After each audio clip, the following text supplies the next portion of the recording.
Hi, my name is Phillip, and I donated a kidney to my friend Dale back in 2017. The thing about dialysis for me is that the idea of it is just hard for me to handle. I did not want Dale on dialysis, even though I knew it would save his life. The thought of it, needles and machines and all of that, again, knowing that it could save his life, it was still really difficult for me to handle thinking about him on dialysis. Lucky for us, he was only on dialysis for a temporary amount of time. It wasn't a really long time, but it was long enough for me to know I needed to do something.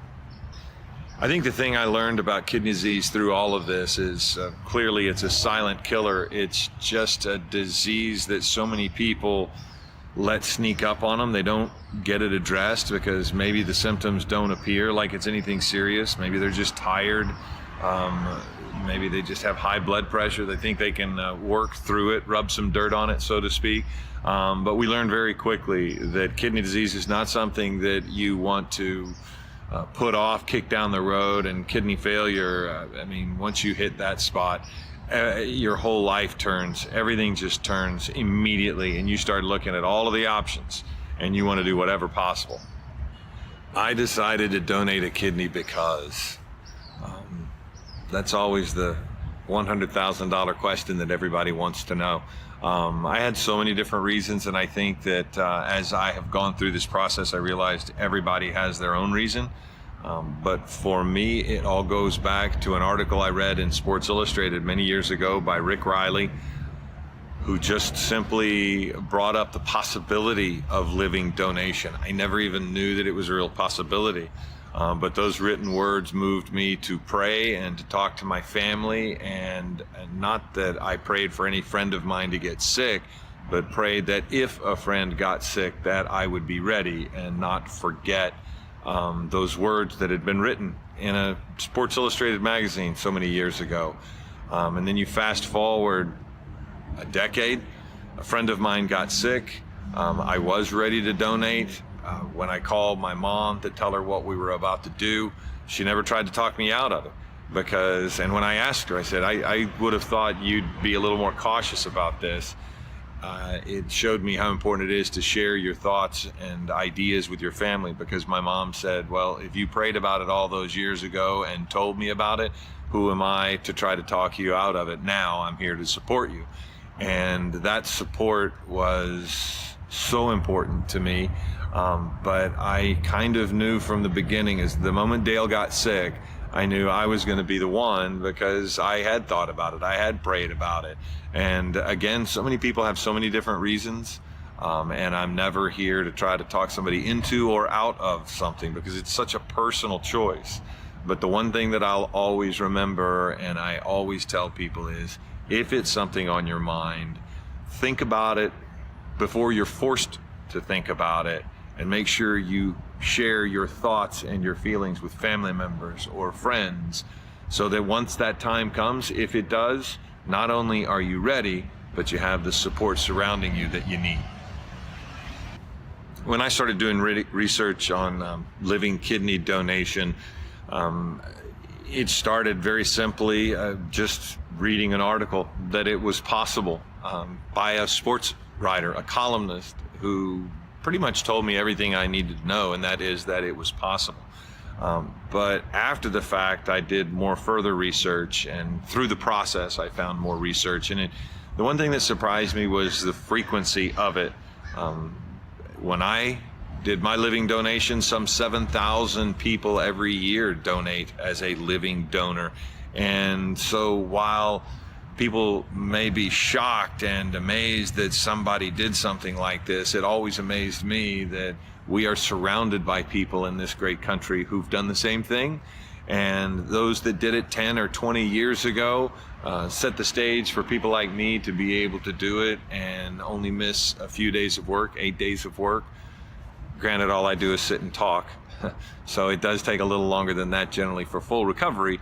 But I just realized how possible it is and how great a gift it is for me to be able to help someone else. and it is a wonderful community of people to be involved in. When I decided to donate a kidney, it was important for me. I was single at the time. It was important for me that I told my mom a long time ago, even when I first started thinking about it, long before the surgery itself. But once I had surgery, I was engaged, or at least about to be engaged, to my now wife. And arrogantly, I told her, I said, you know, babe, I don't need you to be part of this, but I want you to be part of this. And she was very supportive. Only after the fact did I realize, no, I did need her to be a part of it, because it is a family decision. She never really was that concerned. She stayed very well informed. My mom, you know, she did a little research. My dad did a little research. My dad tried to talk me out of it some. But I guess I made them understand, because I told them how important it was for me. And I knew how much my friend Dale needed this to be able to live. And so I was lucky that I had wonderful support from my family, who didn't really need to understand any more than I did. They just wanted to get as much information as they could, so that they could be prepared for what we were going to be facing. A lot of people want to know if I had fears or concerns, and I think I might have had some general fear and general concern, just the uncertainty of knowing, you know, what was going to happen. But I don't know that I was ever really fearful. I think some of the things that I wanted to know were, what medicines could I take or not take? And many doctors say, hey, look, one kidney functions just like two, so you can do everything you want. Other doctors have said, don't take anti-inflammatory medication. So I've always tried to avoid that anyway. So that was a very small thing that I wanted to make sure that I paid attention to. Make sure I didn't get dehydrated. I wanted to know if I was going to be able to remain active. That was a bit of a concern. But the reality is, we had such good doctors and such good information going in. I was never really overly fearful about what was going to happen. And a lot of what helped that is, again, once I learned how frequent it was. So many people have already done this. As I said before, so many people have so many different reasons for why they do this. But again, mine was, I was led to this through prayer, through, I think, divine intervention. And I remember the morning of the surgery, I was at a moment where I was pretty fearful, and my now wife was sitting with me. And you talk about what I did to get over my fear. I just asked her if we could pray together for a second. And I just said a little prayer, and I acknowledged to God. It wasn't like I was getting off that table at that point. But if God could maybe give me a little peace of mind and get me over my fear at that moment. And some might say coincidence. I say something else, in the sense that on the other side of the curtain, that's when I heard Dale and my friend Rob laughing, like we all used to laugh before Dale got sick. And at that moment, I opened my eyes from that prayer, and I looked at my wife and I said, I'm ready, let's go. So for me, I got over my fear the way I always do, through prayer. I used a lot of sources of information, and my story might be a little bit different than some of the others, because as a person who works in the field of news, we decided to tell a story about living donation, because we had to explain in some way what I was doing and where I was, not being on television doing the news. So Donate Life, One Legacy, was an incredible source of information for us. Clearly, my doctors, not only my specific doctors at St. Vincent's Medical Center, but we also went to UCLA, their transplant facility, and we talked to any number of experts in the field to let us know more facts, figures, and processes and things that we would need going forward. But to put it in other terms, I asked a lot of questions, and I think that's something that everybody can do. Ask more questions, because you'll always get the answers. Whether you like them or not, you'll get answers. The financial questions for me, I don't know if they're commonplace for other people, but I will tell you where mine were. I knew going in I was not going to have to pay for any of the surgery. I think it was due to Dale's position. But when it came to work, one of the things I made sure of is at the very beginning of the process, just like I told my family, I also told my employer. I asked my employer if I would be able to get off work, if I needed to take vacation, and I was willing to take vacation if necessary, but my employer here at ABC7, a spectacular boss, said, no, we'll make this work so that you can take care of it. And at that point, we thought I might be gone for 6 weeks. So having an employer who was willing to accept that commitment, it was really special. And again, it's one of those things I said before, you need support from not only family and friends, but from your employer. So for me, my financial questions were answered pretty early on in the process. I was willing to take vacation if I had to, but my employer was allowed me to take sick time until I got back to work. Having a support system is critical to this, and there's so many reasons, but in brief, I would say part of your family, part of your friend group will see this differently. Some will support you, maybe some will be so scared they'll try to talk you out of it. But by having a support system in place and having talked to people well before you need to talk to them, that support system can strengthen you in your decision. I use my mom as an example because I had told her years before that if ever presented with the idea of living donation, I would probably do it. So then when it did come up and my dad tried to talk me out of it, my dad wanting to step in and donate instead, my mom was able to help in easing that so that it didn't become any source of conflict between me and my dad. My now wife was supportive from the beginning, so too my mother and father-in-law, my now mother and father-in-law. And having that support system in place post-surgery was also very incredible. My sister came from Louisiana to be there for me. But having that support system in place allowed me to really sit back, relax, get better, get healthy, and get back to work. So having people with you mentally and physically is so very important. I was very fortunate before our donation that I didn't have to make any lifestyle changes. I didn't have to change diet, didn't have to start exercising. And for me personally, the bigger issue was I didn't have to make any changes after the surgery either. I was able to continue an active lifestyle, and I was able to continue doing all of the things I like.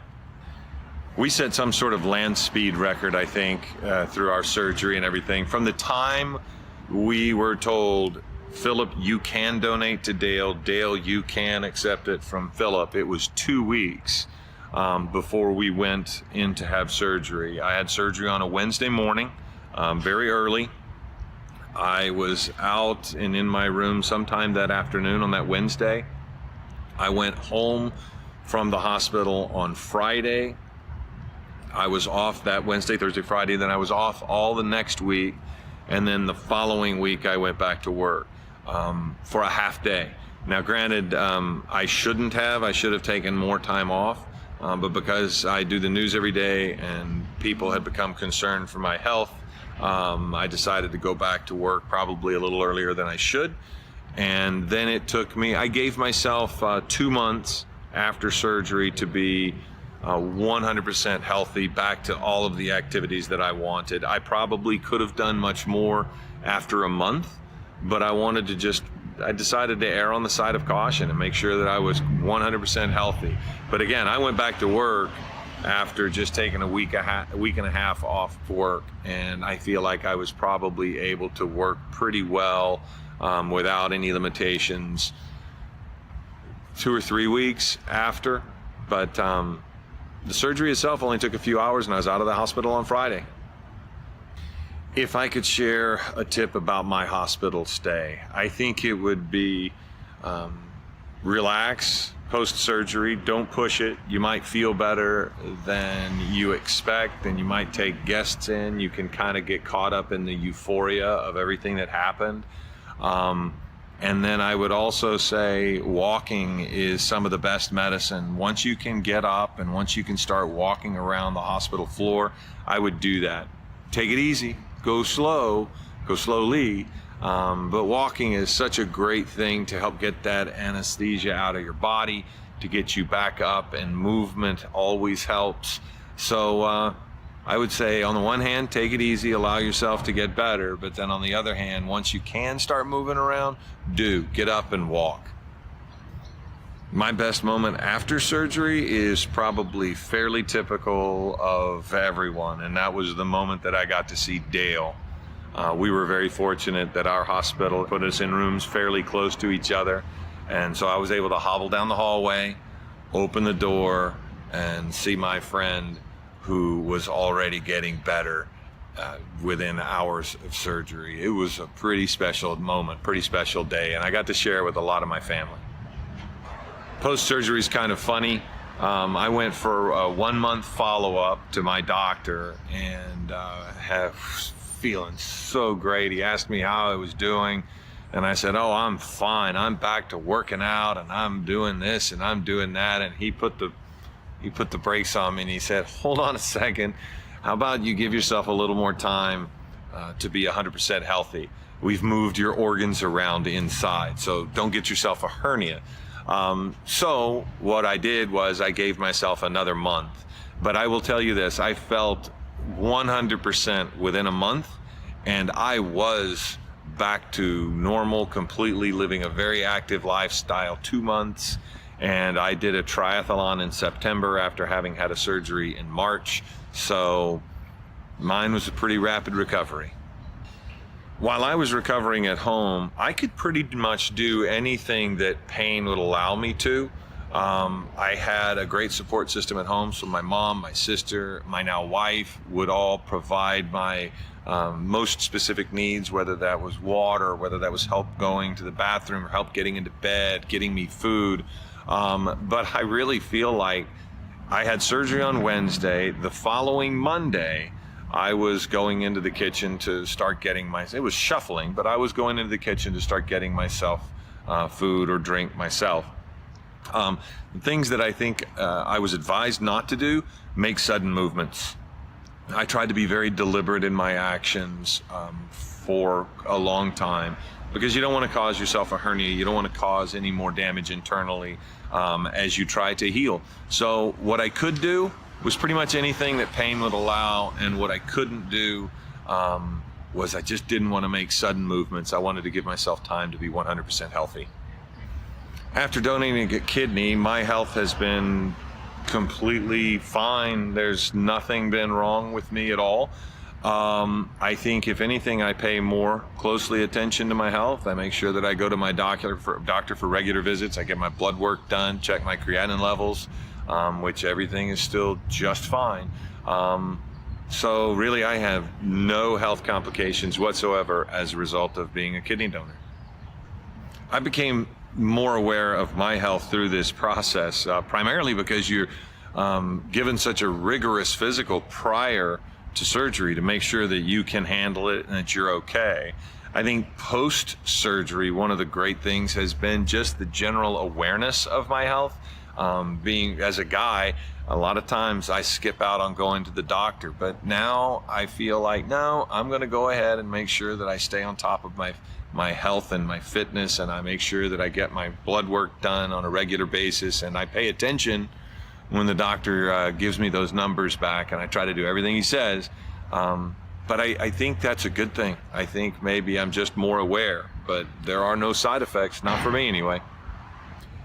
When I share my story, I think the most frequent question I get is, what if your child or your spouse is in need of a kidney later on down the road?